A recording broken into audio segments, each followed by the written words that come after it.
I want you to picture two apartments. Same city, same neighborhood, similar rent. The first apartment belongs to someone earning $95,000 per year. Walk inside and you'll find a 75-inch television mounted on the wall, a leather sectional that cost $4,000, a kitchen full of appliances, most still in their original boxes, closets overflowing with clothes, many with tags still attached, a spare bedroom converted into storage for items that haven't been touched in years. This person checks their bank account with a knot in their stomach. They're two missed paychecks away from crisis. The second apartment belongs to someone earning $52,000 per year. Walk inside and you'll notice space, a modest couch, a reasonably sized television, a kitchen with exactly the tools that get used regularly, a closet with clothes that actually get worn. The spare bedroom is actually a bedroom. This person checks their bank account with calm confidence. They have 18 months of expenses saved and invest 20% of every paycheck. Same neighborhood. The person earning almost half as much has nearly 10 times the financial security. This isn't a story about income. It's a story about the hidden relationship between stuff and money that most people never understand. The first person isn't bad with money in any obvious way. They don't gamble, they don't have expensive addictions. They just gradually accumulated a lifestyle that requires every dollar they earn to maintain. The second person discovered something that changed everything. They learned that owning less doesn't mean living worse. It means living deliberately. And deliberate living creates financial margin that most high earners never experience. Today, I'm going to walk you through the minimalist money rules that separate people who always have money from people who never do, regardless of income.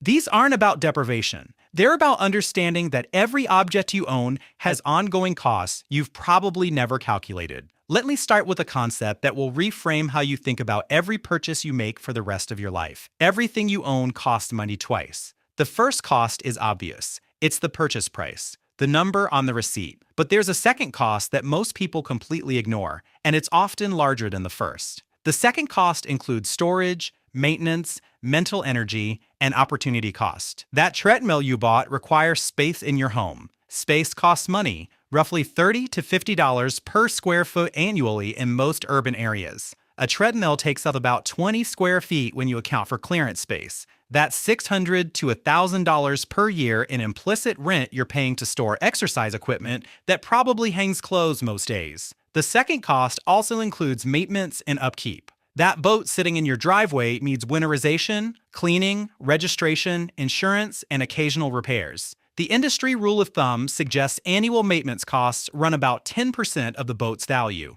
A $30,000 boat costs $3,000 per year just to own, even if you never take it on the water. I am not done yet. The second cost includes mental energy too. Every item you own occupies a small slice of your attention. It needs to be cleaned, organized, maintained, insured, worried about, and eventually disposed of. Researchers have found that visual clutter increases cortisol levels and reduces the brain's ability to focus. Your stuff is literally stressing you out in ways you can't consciously perceive. Nope, not over yet. The sifting cost includes opportunity cost.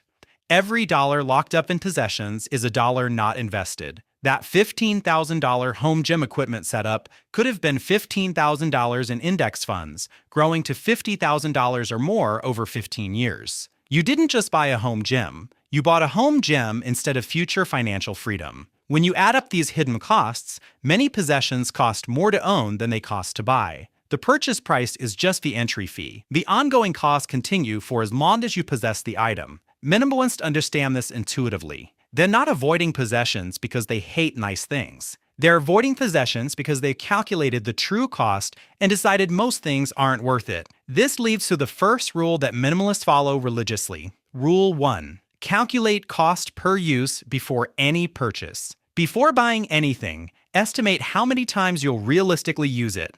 Divide the total cost by that number. This gives you the cost per use, which is the only honest measure of value. A $200 jacket worn twice costs $100 per wear. A $400 jacket worn 200 times costs $2 per wear. The expensive jacket is actually cheaper in any meaningful sense. This calculation destroys most impulse purchases immediately. That $300 kitchen gadget you'll use twice a year costs $150 per use over the first year. That's an obscenely expensive way to accomplish whatever task it performs. Meanwhile, a $30 tool you use weekly costs less than 60 cents per use over the first year. Cost per use also reveals which purchases are genuinely worthwhile. A $2,000 mattress used every night for 10 years costs about 55 cents per use. That's extraordinary value for something affecting your health and energy every single day. A $1,500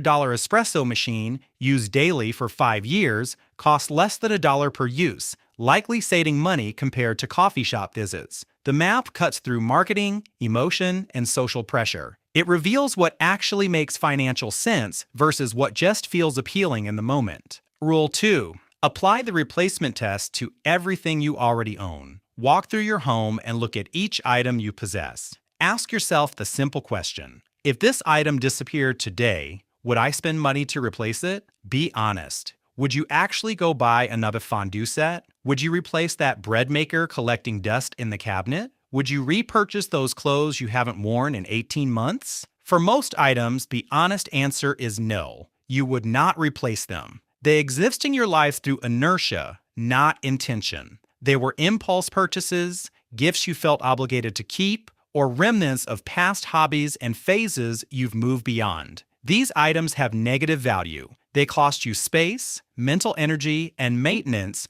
without providing corresponding benefit. Every hour spent organizing, cleaning around, or thinking about items you wouldn't replace is an hour stolen from activities that actually matter. Minimalists ruthlessly eliminate items that fail the replacement test. They sell what has value, donate what someone else could use, and discard what serves nobody. The process feels uncomfortable initially, and then liberating once complete. The psychological weight of owning things you don't want or need is substantial. Removing that weight creates mental space that's difficult to describe, but immediately noticeable. Rooms feel larger. Decisions feel simpler. Cleaning takes half the time. You know where everything is because everything remaining has a purpose. Rule 3. Never upgrade out of boredom. There's a pattern I see constantly among people who earn good incomes but have nothing to show for it. They upgrade perfectly functional items simply because they're bored with them or because newer versions exist.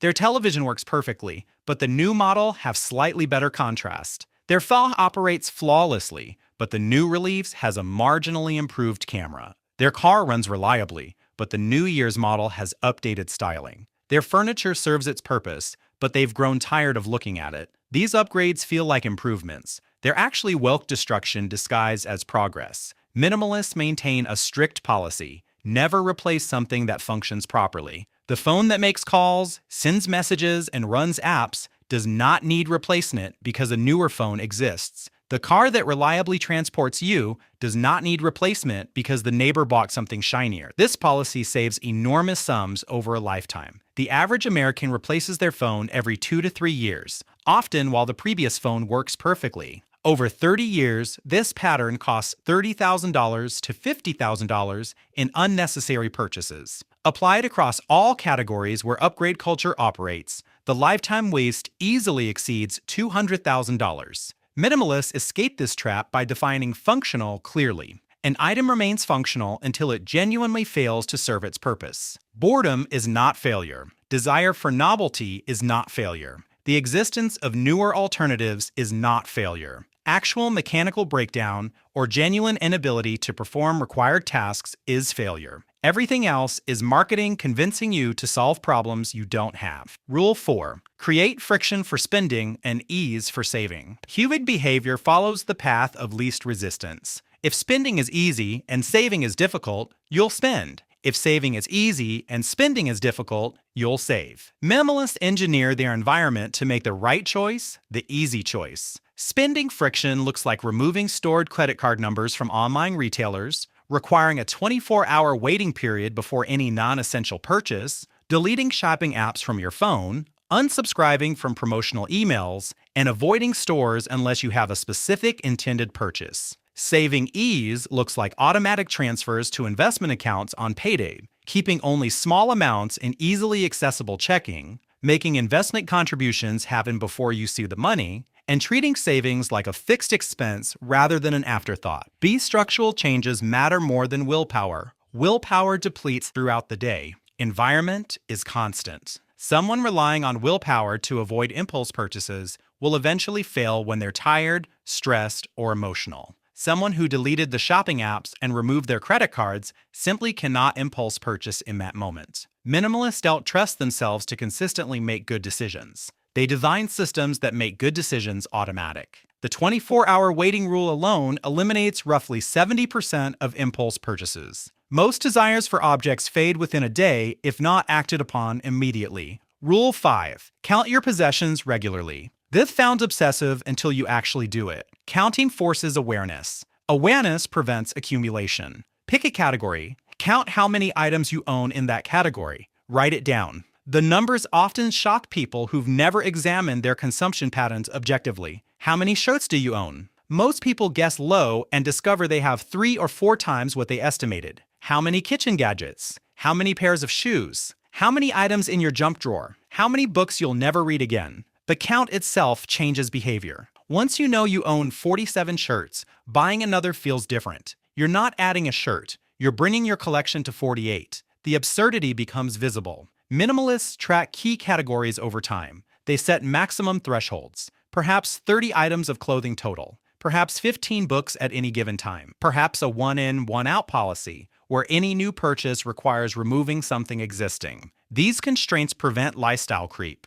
Without intentional limits, possessions expand to fill available space. With limits, each addition requires a conscious decision about what it's replacing. That friction alone dramatically reduces acquisition. Rule 6. Rent or borrow before you buy. Most items people purchase get used intensively for a short period and then rarely afterward. The excitement of newness fades. The initial enthusiasm decreases. The item joins the collection of things owned but seldom touched. Minimalists test this pattern by renting or borrowing before committing to ownership. Want to get into camping? Rent equipment for the first few trips. Want to try woodworking? Borrow tools from a friend or use a makerspace. Want a kayak? Rent several times before purchasing. This approach accomplishes 2 things. First, it reveals whether the enthusiasm is genuine or temporary. Many interests fade after the initial exploration. Better to discover this while renting than after purchasing equipment that collects dust indefinitely. Second, it clarifies exactly what you need. First-time campers often buy too much or buy the wrong things.